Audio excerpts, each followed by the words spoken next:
요즘 시대에 나이 들어 노화나 질병으로 어쩔 수 없이 요양병원에 가게 되는 것이 요즘의 실태입니다. 마지막 죽기 전에 가는 요양병원을 현대판 고려장이라고도 한다지요.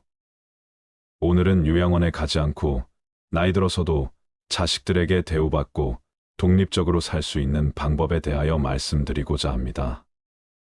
언론에 간혹 부모를 살해하고 자식이 징역을 살게 되는 뉴스가 나오는 일이 있는데요. 최근에 어머니를 살해한 30대 남성에게 대법원이 징역 20년형을 확정한 일이 있었습니다. 어머니로부터 꾸중을 들었다는 게 이 끔찍한 일의 발단이었습니다.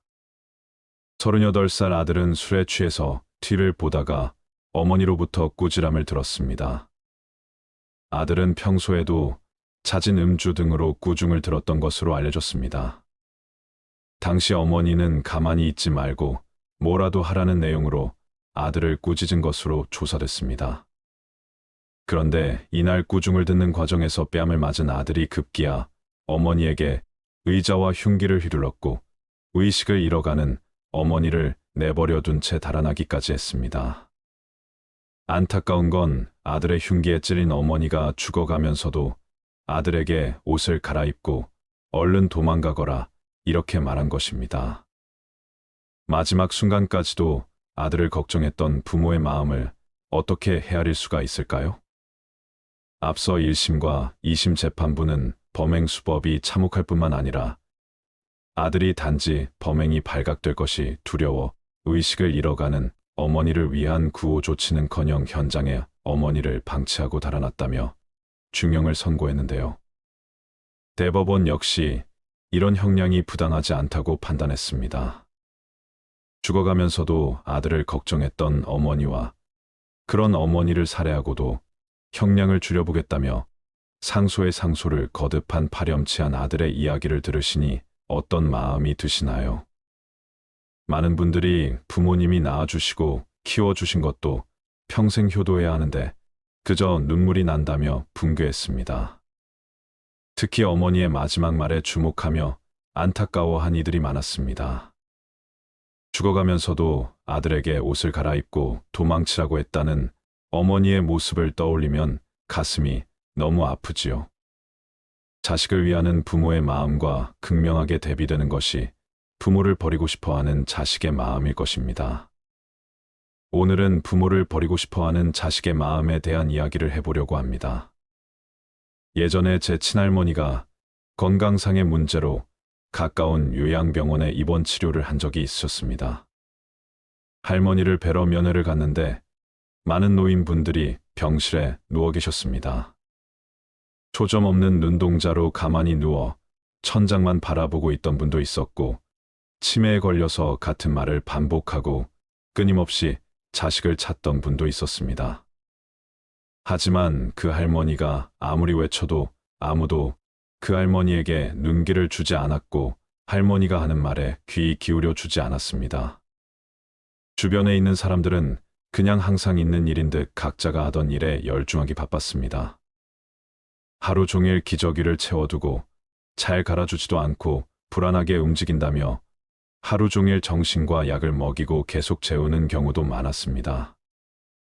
못된 요양보호사를 만나게 되면 본인이 스트레스 받는다고 무인들을 꼬집는 경우도 있고 말귀를 알아먹지 못한다며 소리치는 것은 다반사라는 말도 들었습니다. 뉴스 기사로 봐서 알고는 있었지만 실제로 그런 일이 벌어지고 있다니 더 충격이었습니다. 하지만 그것을 누구도 말리지 않고 고치려고 적극적으로 나서지 않는다는 것이 더 무서웠습니다.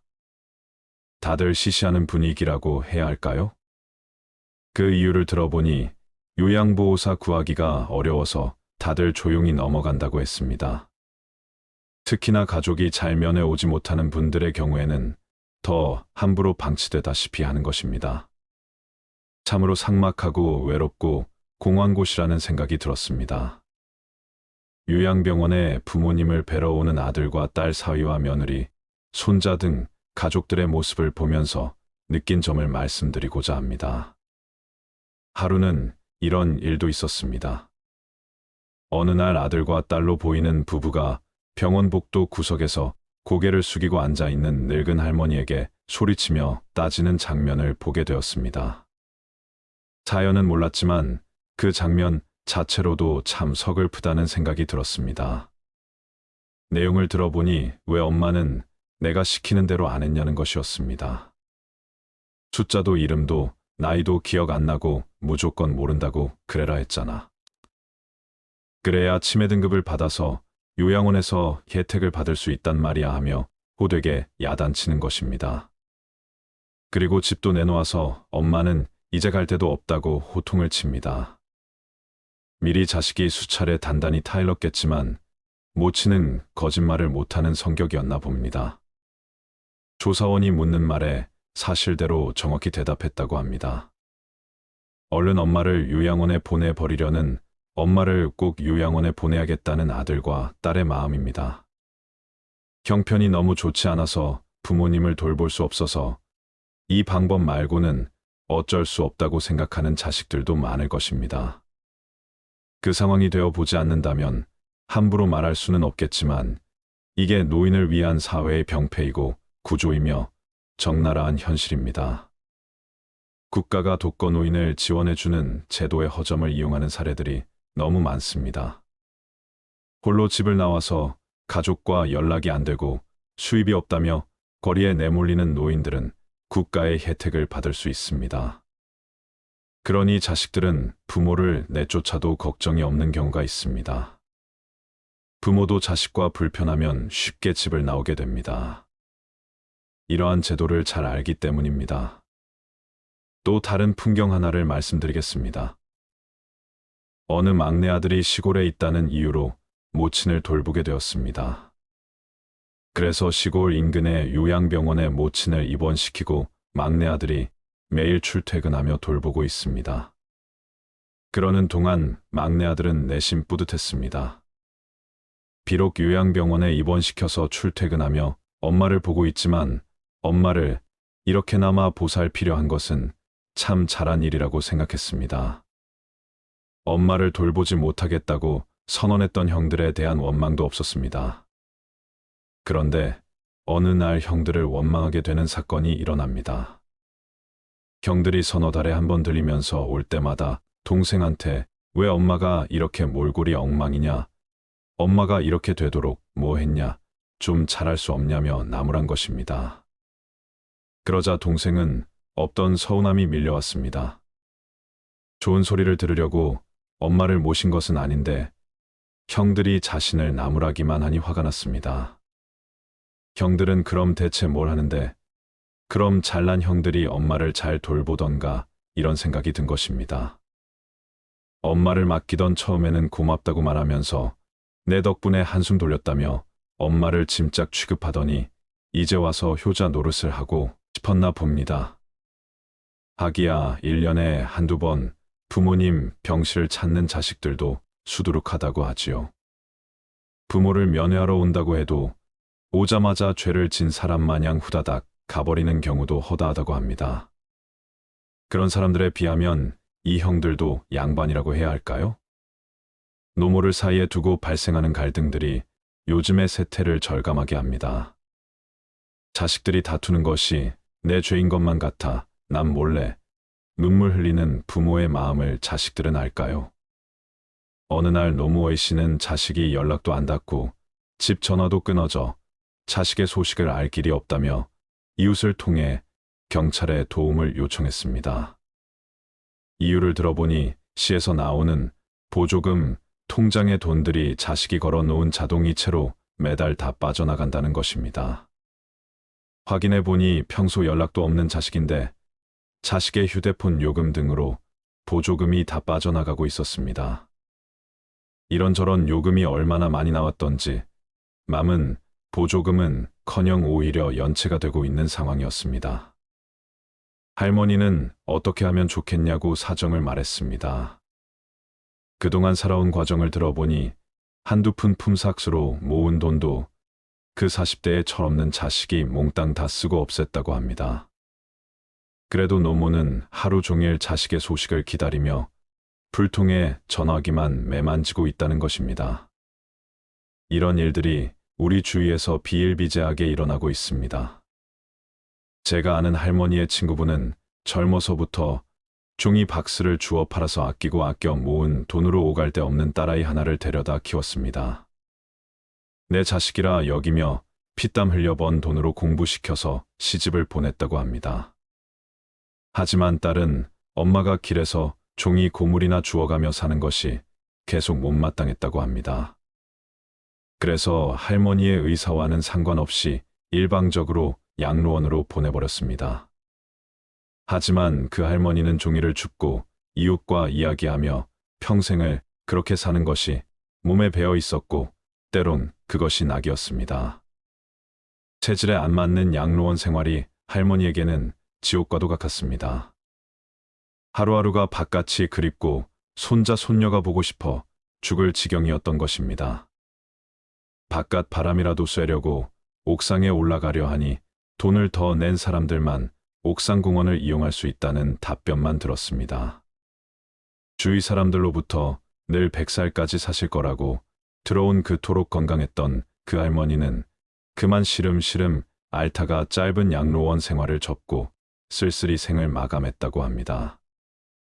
요즘에는 부모를 모시기 싫어하는 젊은 층이 늘면서 자식에게 버림받는 부모가 많아지고 있습니다. 또한 자식 키우느라 내 노후 자금은 준비하지 못한 고령층의 빈곤 문제도 심화되고 있습니다. 부모와의 경제적 갈등과 간섭이 많아지고 서로의 일방적인 행동이 못마땅하고 늙은 모습이 보기 싫고 형편이 너무 좋지 않거나 부모에게 돈 들어가는 게 아깝고 그런 문제들이 쌓이고 쌓이면서 갈등의 틈이 생기고 부모와 자식이 의절하는 경우까지 생기는 것입니다. 결국 한 집에 부모님을 모실 수 없는 상황이 오거나 부모님을 모시지 않는 것이 더 자연스러운 사회가 되어가는 것입니다. 자식을 낳고 기른 이 세상의 수많은 부모들이 자식 손자의 걱정과 그리움으로 하루를 살다가 요양원과 요양병원에서 생을 마감하고 있습니다. 부모는 앉으나 서나 자식 걱정입니다. 당신이 못 입고 굶어도 자식 새끼 굶는 것은 가슴에 한이 맺힙니다. 자식이라면 부모만큼 사랑을 돌려주진 못하더라도 그 빚만큼은 갚아야 하지 않을까 싶습니다. 우리 부모가 살았던 세대, 우리가 살아가는 세대, 우리 자녀가 살아가는 세대, 이 3세대는 완전히 다른 세대입니다. 우리가 지금 살아가는 부모의 길은 우리 부모가 살아갔던 길과 완전히 다른 새 길이 되어버렸습니다. 이 세상에는 자식들에게 존경받는 부모도 있고 홀대받는 부모도 있습니다. 부모란 무엇일까요? 부모의 역할은 어디까지일까요? 자녀에게 대우받고 자녀들도 멋진 인생을 살 수 있는 4가지 방법에 대해 말씀드리겠습니다. 첫째는 다름을 인정하기입니다.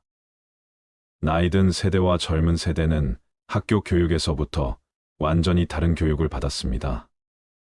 요즘 아이들은 코딩이나 골프는 배워도 도리, 효, 예절 교육은 거의 받지 않고 관심도 없으며 잘 모릅니다.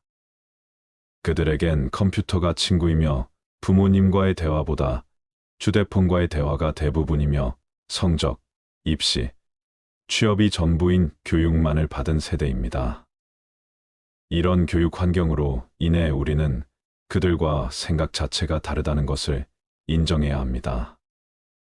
예전에 우리가 부모에게 했던 효를 그들이 할 것이라는 기대는 금물입니다.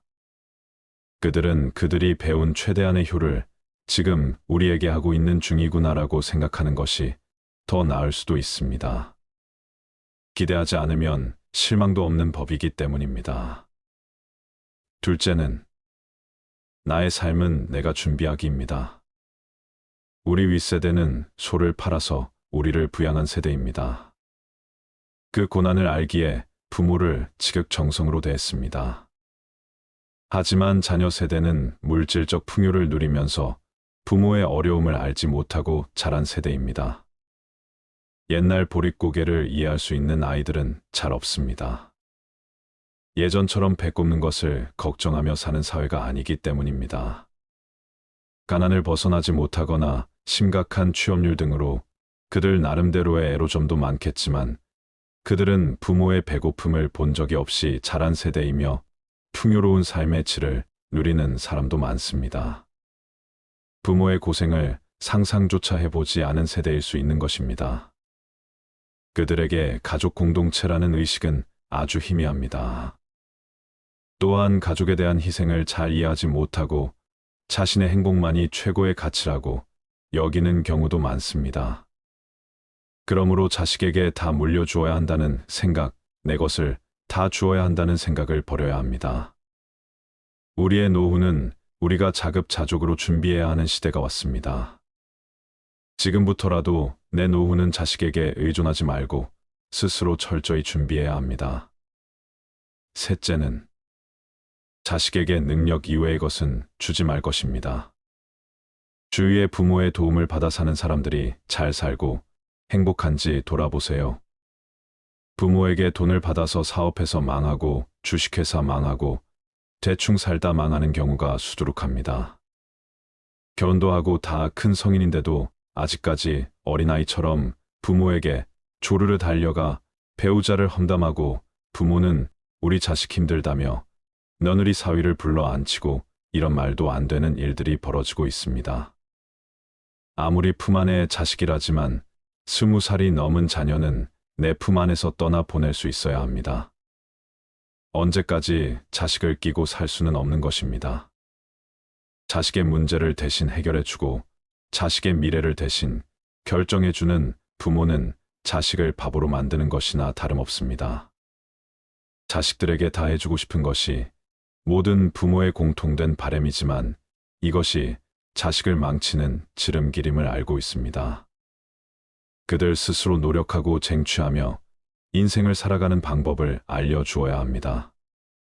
물고기를 잡아주지 말고 물고기 잡는 법을 가르쳐 주어야 합니다. 긴 인생의 마라톤에서 고난을 이겨낼 수 있는 능력을 알려주는 것이 우선입니다.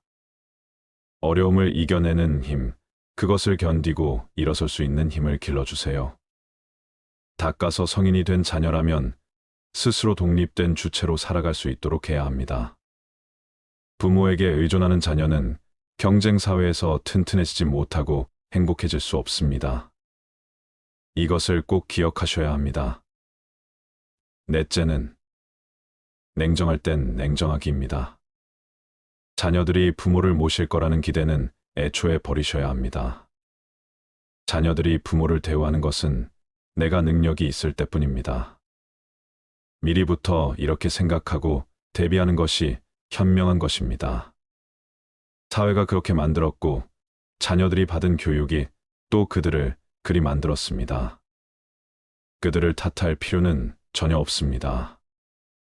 세상이 그러니 우리 스스로 냉정하게 준비해야 합니다. 자식에게 용돈 타 쓰는 부모가 얼마나 행복할 수 있을까요?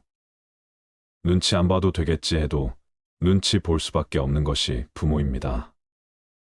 그러니 내 노후는 내가 준비해야 합니다. 마음을 강하게 먹으셔야 합니다. 냉정할 때는 냉정해져야 합니다. 약한 소리, 약한 생각을 한다고 해서 알아주는 사람은 없습니다. 친구에게, 가족에게 내 속마음을 말하며 고민을 털어놓아도 대부분의 사람들은 요 며칠 위로해 주다가 나중에는 듣기 싫어합니다. 내 일이 아니기 때문입니다. 그러니 남에게는 우는 소리를 하지 말아야 합니다. 기쁨은 나누면 질투가 되고 슬픔은 나누면 약점이 된다는 말이 있습니다. 온종일 메말라 버린 시선으로 사회를 바라봐야 한다는 게 마음 아프지만 정말 인간의 심리를 관통하는 글인 것 같습니다. 누군가 잘 나간다는 소식을 들으면 나도 모르게 시기심이 들고 나도 하루빨리 더 대단한 사람이 되고 싶어 괜히 마음만 조급해지는 경우가 있지 않으신가요? 반대로 타인의 안타까운 사연을 접하면 겉으로는 공감하면서 위로하지만 속으로는 은근히 안도감을 느끼게 되는 경우는 없으신가요? 어쩌면 이것이 인간의 본능일지도 모르겠습니다. 원래 저 말의 원글은 기쁨은 나누면 배가 되고 슬픔은 나누면 반이 된다였습니다. 하지만 이 세상을 살아가는 우리들은 기쁨은 나누면 질투가 되고 슬픔은 나누면 약점이 된다는 말에 더 공감하게 되지요. 이 말이 시사하는 바는 언제까지 남에게 위로받고 기댈 수는 없다는 것입니다. 이것은 자식도 마찬가지입니다. 일할 수 있다면 최대한 오래 일하세요. 배우는 것을 게을리하지 말아야 합니다. 부모 스스로도 자녀에게 의존하지 않고 혼자서도 할 수 있다는 마음을 가지며 살아가야 합니다. 모르면 묻고 어려우면 연습하면 됩니다. 세상이 어떻게 돌아가는지 눈을 뜨고 도태되지 마세요. 노인이면 당연히 도태된다는 생각을 버리셔야 합니다. 얼마든지 할 수 있고 해낼 수 있다는 마음가짐을 가지셨으면 좋겠습니다. 나이 들수록 자식들이 커갈수록 서로 바라는 게 없어야 행복합니다. 부모는 자식을 성인으로 잘 키웠으면 그걸로 만족하고 자식은 성인으로 잘 자랐으면 그것으로 감사하면 될 일입니다. 자식에게 연연해하지도 부모에게 기대지도 않는 현명한 부모-자식 관계가 좋습니다. 부모의 자리는 늘 어렵고 힘든 자리이지요. 요즘 시대에 맞는 부모의 역할, 자식의 역할이 필요합니다. 변화에 잘 적응하는 이 시대의 현명한 부모와 자식이 많아지길 바라봅니다. 노마지로 늙은 말이 갈 길을 안다는 사자성어가 있습니다. 춘추전국 시대 제나라 환공이 토벌원정에 나섰다가 겨울에 돌아오며 길을 잃어버렸는데 재산 관중이 늙은 말은 지혜가 쓸만하다며 늙은 말을 풀어놓고 늙은 말이 가는 대로 따라가 길을 찾았다는 이야기입니다. 늙을수록 경험을 쌓아 사리에 통달하는 지혜를 습득한다는 뜻입니다. 늙은 말이 갈 길을 아는 것처럼 지혜로운 노인은 어디로 가야 할지 방향을 알고 스스로를 지킬 수 있는 사람일 것입니다. 마지막으로 재미있는 이야기를 하나 들려드리겠습니다. 잘 알려진 연예인 애씨 이야기입니다. 대략 700억 원대 빌딩 부자로 알려져 있는데요. 서장훈은 1997년 IMF 당시 양재역 근처 역세권 건물을 경매 28억에 구입했는데 현재 이 건물의 시세는 450억이라고 합니다. 그러고도 여러 채의 건물이 더 있다고 하는데요. 그런 그에게 배워야 할 부자 마인드는 무엇일까요? 애씨는 이렇게 말합니다. 돈은 인생의 전부입니다. 아니라고 말하는 사람은 믿고 걸으세요.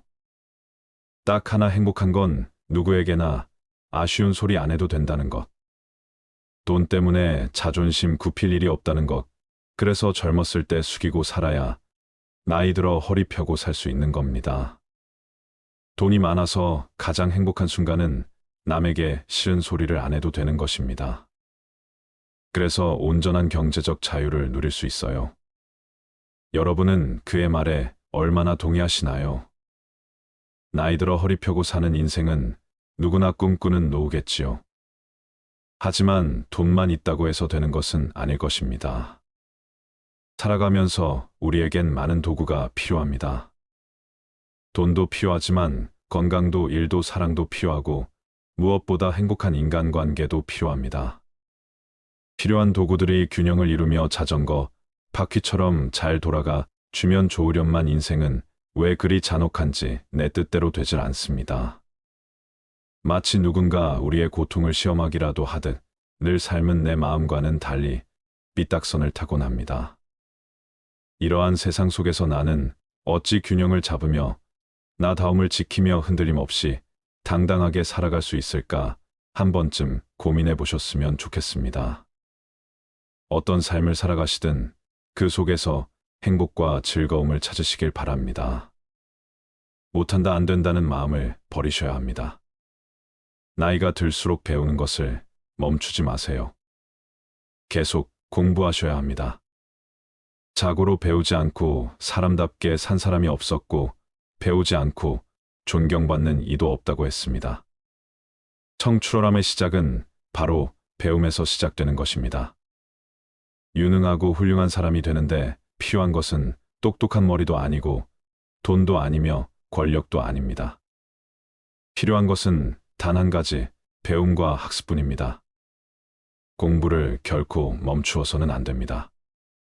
배움에는 나이가 없고 때가 없습니다. 자신이 좋아하는 것을 찾고 끊임없이 학습하세요. 그림을 그리는 것도 좋고, 채소를 키우는 것도 좋고, 사진 찍는 것을 배우는 것도 좋습니다. 운명에 굴복하지 마세요. 지나온 내 삶이 후회가 된다면, 지금의 삶을 바꾸고 싶다면, 못한다 안 된다는 마음을 할 수 있다 해낸다라는 마음으로 바꾸셔야 합니다. 지금의 삶을 그저 하늘의 뜻으로 받아들이며 사는 게 아니라 목표를 정하고 변화를 시도해 보세요. 그러면 내가 원하는 삶을 살아갈 수 있을 것입니다. 나는 원래 그런 사람이야 라고 생각하면서 계속 불만족스러운 삶을 사는 것보다는 나는 원래 그런 사람이 아니야 라고 생각을 바꾸면 인생의 변화를 꿈꿀 수 있습니다. 불행의 시작은 문명에 굴복하는 마음입니다.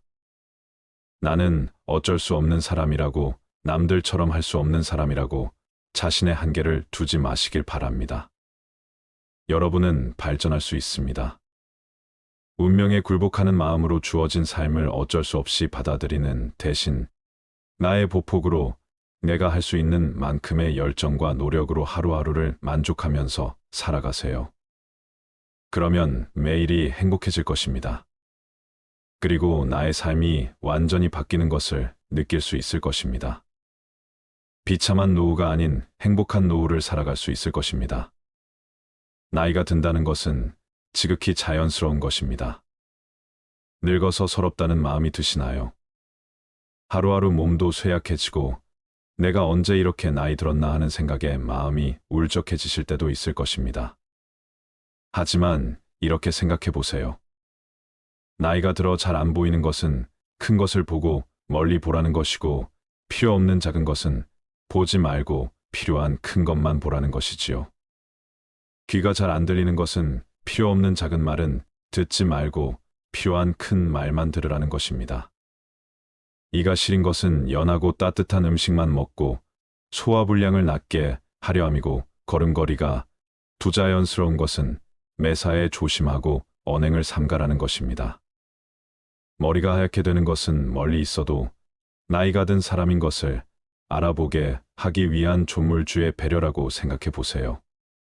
정신이 깜박거리는 것은 힘들고 아팠던 그 시절 살아온 세월을 다 기억하지 말라는 것이고, 좋은 기억, 아름다운 추억만 간직하라는 것입니다. 나이 드는 것을 두려워하지 마세요. 모든 것은 자연의 섭리이고 이치일 뿐, 현재 행복한 삶을 살아가는 것이 천배만 배 더 중요합니다. 지혜롭고 성숙하게 나이 드는 당신은 그 누구보다 아름답습니다. 생로병사는 자연의 섭리입니다. 행복한 죽음은 자기 집에서 자손들의 보살핌으로 살다가 죽는 것이 어쩌면 가장 행복한 죽음이 아닐까 생각합니다. 요즘 시대에 나이 들어 노화나 질병으로 어쩔 수 없이 요양병원에 가게 되는 것이 요즘의 실태입니다.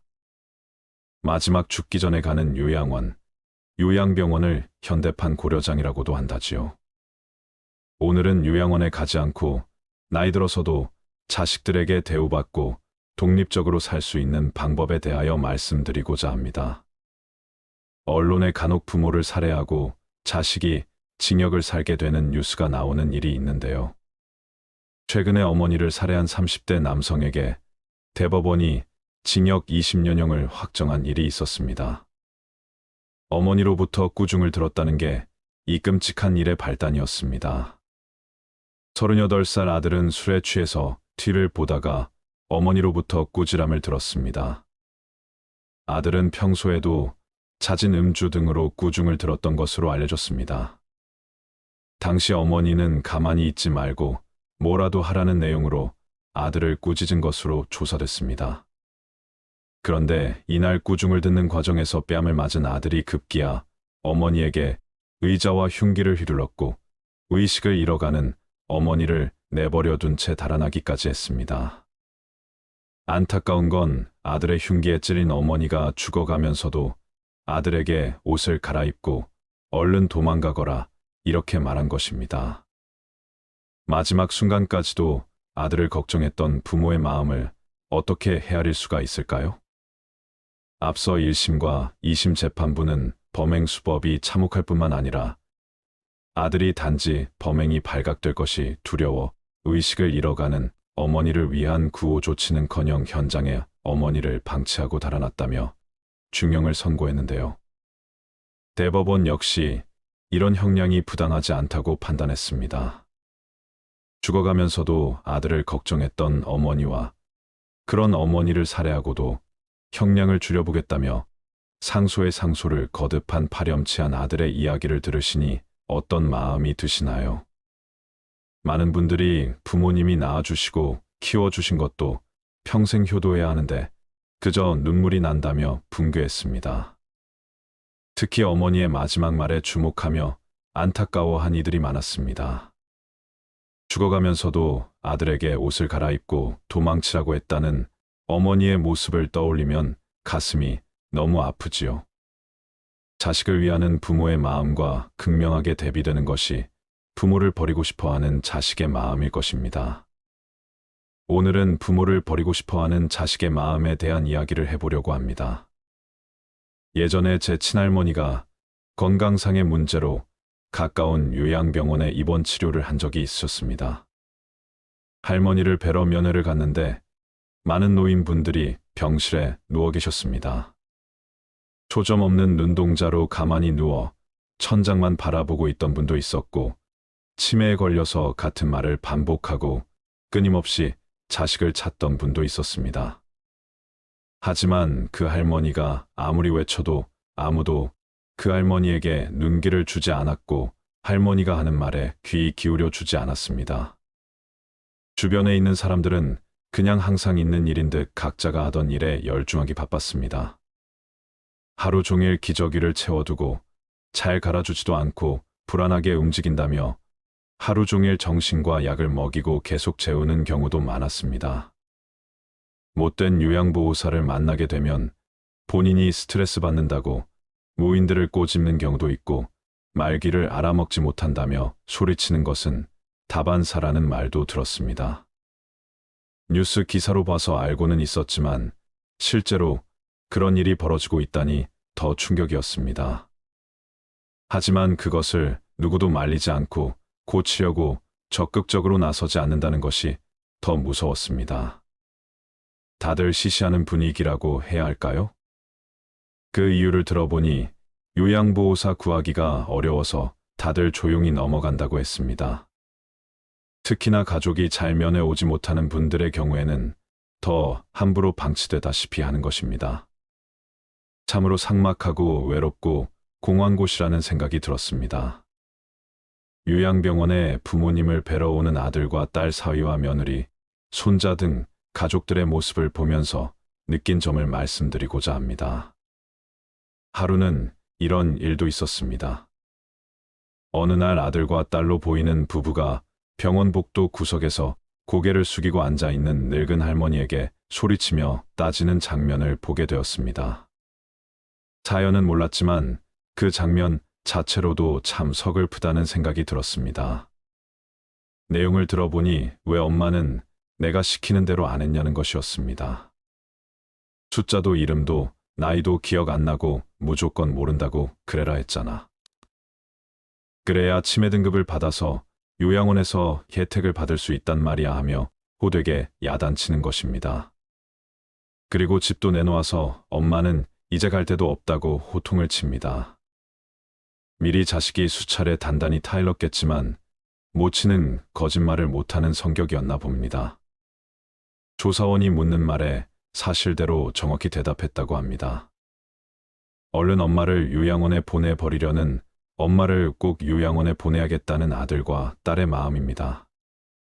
형편이 너무 좋지 않아서 부모님을 돌볼 수 없어서 이 방법 말고는 어쩔 수 없다고 생각하는 자식들도 많을 것입니다. 그 상황이 되어 보지 않는다면 함부로 말할 수는 없겠지만 이게 노인을 위한 사회의 병폐이고 구조이며 적나라한 현실입니다. 국가가 독거노인을 지원해주는 제도의 허점을 이용하는 사례들이 너무 많습니다. 홀로 집을 나와서 가족과 연락이 안 되고 수입이 없다며 거리에 내몰리는 노인들은 국가의 혜택을 받을 수 있습니다. 그러니 자식들은 부모를 내쫓아도 걱정이 없는 경우가 있습니다. 부모도 자식과 불편하면 쉽게 집을 나오게 됩니다. 이러한 제도를 잘 알기 때문입니다. 또 다른 풍경 하나를 말씀드리겠습니다. 어느 막내 아들이 시골에 있다는 이유로 모친을 돌보게 되었습니다. 그래서 시골 인근의 요양병원에 모친을 입원시키고 막내 아들이 매일 출퇴근하며 돌보고 있습니다. 그러는 동안 막내 아들은 내심 뿌듯했습니다. 비록 요양병원에 입원시켜서 출퇴근하며 엄마를 보고 있지만 엄마를 이렇게나마 보살피려 한 것은 참 잘한 일이라고 생각했습니다. 엄마를 돌보지 못하겠다고 선언했던 형들에 대한 원망도 없었습니다. 그런데 어느 날 형들을 원망하게 되는 사건이 일어납니다. 형들이 서너 달에 한 번 들리면서 올 때마다 동생한테 왜 엄마가 이렇게 몰골이 엉망이냐, 엄마가 이렇게 되도록 뭐 했냐, 좀 잘할 수 없냐며 나무란 것입니다. 그러자 동생은 없던 서운함이 밀려왔습니다. 좋은 소리를 들으려고 엄마를 모신 것은 아닌데 형들이 자신을 나무라기만 하니 화가 났습니다.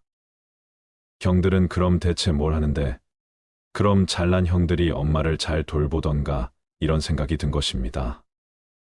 엄마를 맡기던 처음에는 고맙다고 말하면서 내 덕분에 한숨 돌렸다며 엄마를 짐짝 취급하더니 이제 와서 효자 노릇을 하고 싶었나 봅니다. 하기야 1년에 한두 번 부모님 병실을 찾는 자식들도 수두룩하다고 하지요. 부모를 면회하러 온다고 해도 오자마자 죄를 진 사람 마냥 후다닥 가버리는 경우도 허다하다고 합니다. 그런 사람들에 비하면 이 형들도 양반이라고 해야 할까요? 노모를 사이에 두고 발생하는 갈등들이 요즘의 세태를 절감하게 합니다. 자식들이 다투는 것이 내 죄인 것만 같아 남 몰래 눈물 흘리는 부모의 마음을 자식들은 알까요? 어느 날 노모 A씨는 자식이 연락도 안 닿고 집 전화도 끊어져 자식의 소식을 알 길이 없다며 이웃을 통해 경찰에 도움을 요청했습니다. 이유를 들어보니 시에서 나오는 보조금 통장의 돈들이 자식이 걸어놓은 자동이체로 매달 다 빠져나간다는 것입니다. 확인해보니 평소 연락도 없는 자식인데 자식의 휴대폰 요금 등으로 보조금이 다 빠져나가고 있었습니다. 이런저런 요금이 얼마나 많이 나왔던지 맘은 보조금은커녕 오히려 연체가 되고 있는 상황이었습니다. 할머니는 어떻게 하면 좋겠냐고 사정을 말했습니다. 그동안 살아온 과정을 들어보니 한두 푼 품삯으로 모은 돈도 그 40대에 철없는 자식이 몽땅 다 쓰고 없앴다고 합니다. 그래도 노모는 하루 종일 자식의 소식을 기다리며 불통에 전화기만 매만지고 있다는 것입니다. 이런 일들이 우리 주위에서 비일비재하게 일어나고 있습니다. 제가 아는 할머니의 친구분은 젊어서부터 종이 박스를 주워 팔아서 아끼고 아껴 모은 돈으로 오갈 데 없는 딸아이 하나를 데려다 키웠습니다. 내 자식이라 여기며 피땀 흘려 번 돈으로 공부시켜서 시집을 보냈다고 합니다. 하지만 딸은 엄마가 길에서 종이 고물이나 주워가며 사는 것이 계속 못마땅했다고 합니다. 그래서 할머니의 의사와는 상관없이 일방적으로 양로원으로 보내버렸습니다. 하지만 그 할머니는 종이를 줍고 이웃과 이야기하며 평생을 그렇게 사는 것이 몸에 배어 있었고 때론 그것이 낙이었습니다. 체질에 안 맞는 양로원 생활이 할머니에게는 지옥과도 같았습니다. 하루하루가 바깥이 그립고 손자 손녀가 보고 싶어 죽을 지경이었던 것입니다. 바깥 바람이라도 쐬려고 옥상에 올라가려 하니 돈을 더 낸 사람들만 옥상 공원을 이용할 수 있다는 답변만 들었습니다. 주위 사람들로부터 늘 100살까지 사실 거라고 들어온 그토록 건강했던 그 할머니는 그만 시름시름 알타가 짧은 양로원 생활을 접고 쓸쓸히 생을 마감했다고 합니다. 요즘에는 부모를 모시기 싫어하는 젊은 층이 늘면서 자식에게 버림받는 부모가 많아지고 있습니다. 또한 자식 키우느라 내 노후 자금은 준비하지 못한 고령층의 빈곤 문제도 심화되고 있습니다. 부모와의 경제적 갈등과 간섭이 많아지고 서로의 일방적인 행동이 못마땅하고 늙은 모습이 보기 싫고 형편이 너무 좋지 않거나 부모에게 돈 들어가는 게 아깝고 그런 문제들이 쌓이고 쌓이면서 갈등의 틈이 생기고 부모와 자식이 의절하는 경우까지 생기는 것입니다. 결국 한 집에 부모님을 모실 수 없는 상황이 오거나 부모님을 모시지 않는 것이 더 자연스러운 사회가 되어가는 것입니다. 자식을 낳고 기른 이 세상의 수많은 부모들이 자식 손자의 걱정과 그리움으로 하루를 살다가 요양원과 요양병원에서 생을 마감하고 있습니다. 부모는 앉으나 서나 자식 걱정입니다. 당신이 못 입고 굶어도 자식 새끼 굶는 것은 가슴에 한이 맺힙니다. 자식이라면 부모만큼 사랑을 돌려주진 못하더라도 그 빚만큼은 갚아야 하지 않을까 싶습니다. 우리 부모가 살았던 세대, 우리가 살아가는 세대, 우리 자녀가 살아가는 세대, 이 3세대는 완전히 다른 세대입니다. 우리가 지금 살아가는 부모의 길은 우리 부모가 살아갔던 길과 완전히 다른 새 길이 되어버렸습니다. 이 세상에는 자식들에게 존경받는 부모도 있고 홀대받는 부모도 있습니다. 부모란 무엇일까요? 부모의 역할은 어디까지일까요? 자녀에게 대우받고 자녀들도 멋진 인생을 살 수 있는 4가지 방법에 대해 말씀드리겠습니다. 첫째는 다름을 인정하기입니다. 나이든 세대와 젊은 세대는 학교 교육에서부터 완전히 다른 교육을 받았습니다. 요즘 아이들은 코딩이나 골프는 배워도 도리, 효, 예절 교육은 거의 받지 않고 관심도 없으며 잘 모릅니다. 그들에겐 컴퓨터가 친구이며 부모님과의 대화보다 휴대폰과의 대화가 대부분이며 성적, 입시, 취업이 전부인 교육만을 받은 세대입니다. 이런 교육 환경으로 인해 우리는 그들과 생각 자체가 다르다는 것을 인정해야 합니다. 예전에 우리가 부모에게 했던 효를 그들이 할 것이라는 기대는 금물입니다. 그들은 그들이 배운 최대한의 효를 지금 우리에게 하고 있는 중이구나라고 생각하는 것이 더 나을 수도 있습니다. 기대하지 않으면 실망도 없는 법이기 때문입니다. 둘째는 나의 삶은 내가 준비하기입니다. 우리 윗세대는 소를 팔아서 우리를 부양한 세대입니다. 그 고난을 알기에 부모를 지극정성으로 대했습니다. 하지만 자녀 세대는 물질적 풍요를 누리면서 부모의 어려움을 알지 못하고 자란 세대입니다. 옛날 보릿고개를 이해할 수 있는 아이들은 잘 없습니다. 예전처럼 배 꼽는 것을 걱정하며 사는 사회가 아니기 때문입니다. 가난을 벗어나지 못하거나 심각한 취업률 등으로 그들 나름대로의 애로점도 많겠지만 그들은 부모의 배고픔을 본 적이 없이 자란 세대이며 풍요로운 삶의 질을 누리는 사람도 많습니다. 부모의 고생을 상상조차 해보지 않은 세대일 수 있는 것입니다. 그들에게 가족 공동체라는 의식은 아주 희미합니다. 또한 가족에 대한 희생을 잘 이해하지 못하고 자신의 행복만이 최고의 가치라고 여기는 경우도 많습니다.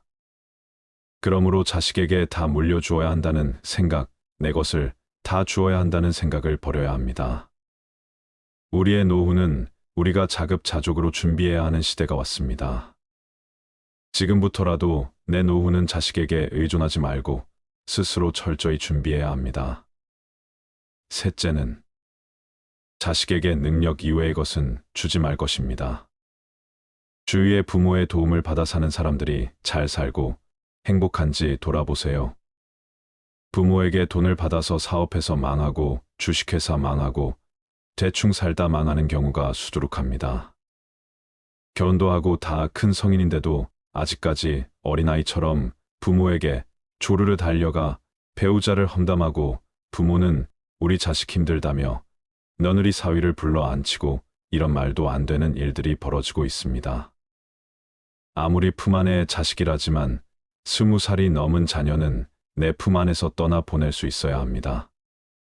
언제까지 자식을 끼고 살 수는 없는 것입니다.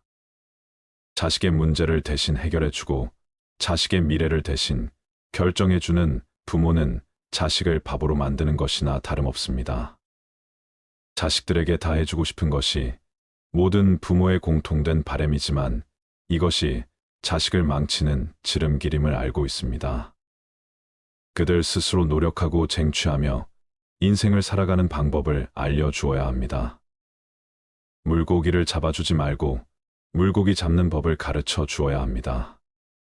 긴 인생의 마라톤에서 고난을 이겨낼 수 있는 능력을 알려주는 것이 우선입니다. 어려움을 이겨내는 힘, 그것을 견디고 일어설 수 있는 힘을 길러주세요. 닦아서 성인이 된 자녀라면 스스로 독립된 주체로 살아갈 수 있도록 해야 합니다. 부모에게 의존하는 자녀는 경쟁사회에서 튼튼해지지 못하고 행복해질 수 없습니다. 이것을 꼭 기억하셔야 합니다. 넷째는 냉정할 땐 냉정하기입니다.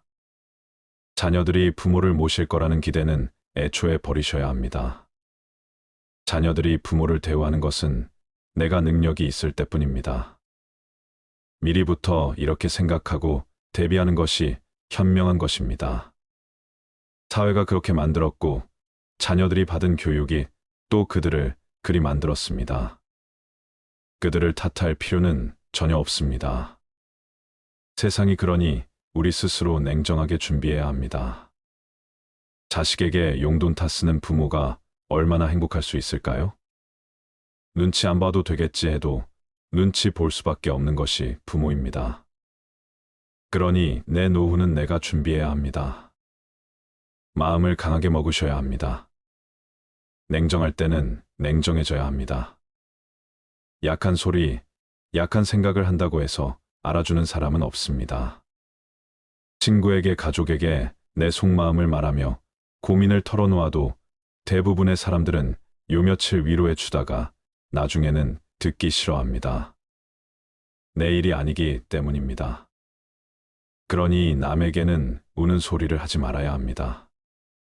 기쁨은 나누면 질투가 되고 슬픔은 나누면 약점이 된다는 말이 있습니다. 온전히 메말라 버린 시선으로 사회를 바라봐야 한다는 게 마음 아프지만 정말 인간의 심리를 관통하는 글인 것 같습니다.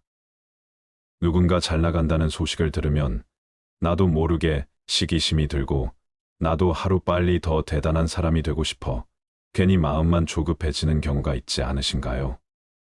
반대로 타인의 안타까운 사연을 접하면 겉으로는 공감하면서 위로하지만 속으로는 은근히 안도감을 느끼게 되는 경우는 없으신가요? 어쩌면 이것이 인간의 본능일지도 모르겠습니다. 원래 저 말의 원글은 기쁨은 나누면 배가 되고 슬픔은 나누면 반이 된다였습니다. 하지만 이 세상을 살아가는 우리들은 기쁨은 나누면 질투가 되고 슬픔은 나누면 약점이 된다는 말에 더 공감하게 되지요.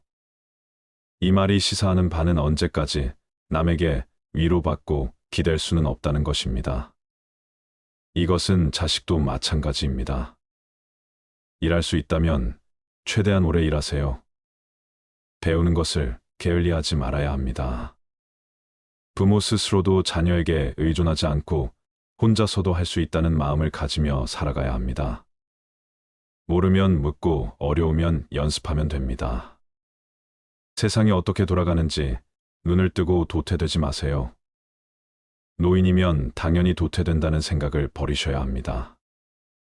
얼마든지 할 수 있고 해낼 수 있다는 마음가짐을 가지셨으면 좋겠습니다. 나이 들수록 자식들이 커갈수록 서로 바라는 게 없어야 행복합니다. 부모는 자식을 성인으로 잘 키웠으면 그걸로 만족하고 자식은 성인으로 잘 자랐으면 그것으로 감사하면 될 일입니다. 자식에게 연연해하지도 부모에게 기대지도 않는 현명한 부모-자식 관계가 좋습니다. 부모의 자리는 늘 어렵고 힘든 자리이지요. 요즘 시대에 맞는 부모의 역할, 자식의 역할이 필요합니다.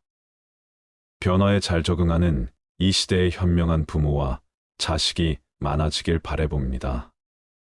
노마지로 늙은 말이 갈 길을 안다는 사자성어가 있습니다. 춘추전국 시대 제나라 환공이 토벌원정에 나섰다가 겨울에 돌아오며 길을 잃어버렸는데 재산 관중이 늙은 말은 지혜가 쓸만하다며 늙은 말을 풀어놓고 늙은 말이 가는 대로 따라가 길을 찾았다는 이야기입니다. 늙을수록 경험을 쌓아 사리에 통달하는 지혜를 습득한다는 뜻입니다. 늙은 말이 갈 길을 아는 것처럼 지혜로운 노인은 어디로 가야 할지 방향을 알고 스스로를 지킬 수 있는 사람일 것입니다. 마지막으로 재미있는 이야기를 하나 들려드리겠습니다. 잘 알려진 연예인 애씨 이야기입니다. 대략 700억 원대 빌딩 부자로 알려져 있는데요. 서장훈은 1997년 IMF 당시 양재역 근처 역세권 건물을 경매 28억에 구입했는데 현재 이 건물의 시세는 450억이라고 합니다. 그러고도 여러 채의 건물이 더 있다고 하는데요. 그런 그에게 배워야 할 부자 마인드는 무엇일까요? 애씨는 이렇게 말합니다. 돈은 인생의 전부입니다. 아니라고 말하는 사람은 믿고 걸으세요. 딱 하나 행복한 건 누구에게나 아쉬운 소리 안 해도 된다는 것. 돈 때문에 자존심 굽힐 일이 없다는 것. 그래서 젊었을 때 숙이고 살아야 나이 들어 허리 펴고 살 수 있는 겁니다. 돈이 많아서 가장 행복한 순간은 남에게 싫은 소리를 안 해도 되는 것입니다. 그래서 온전한 경제적 자유를 누릴 수 있어요. 여러분은 그의 말에 얼마나 동의하시나요? 나이 들어 허리 펴고 사는 인생은 누구나 꿈꾸는 노후겠지요. 하지만 돈만 있다고 해서 되는 것은 아닐 것입니다. 살아가면서 우리에겐 많은 도구가 필요합니다.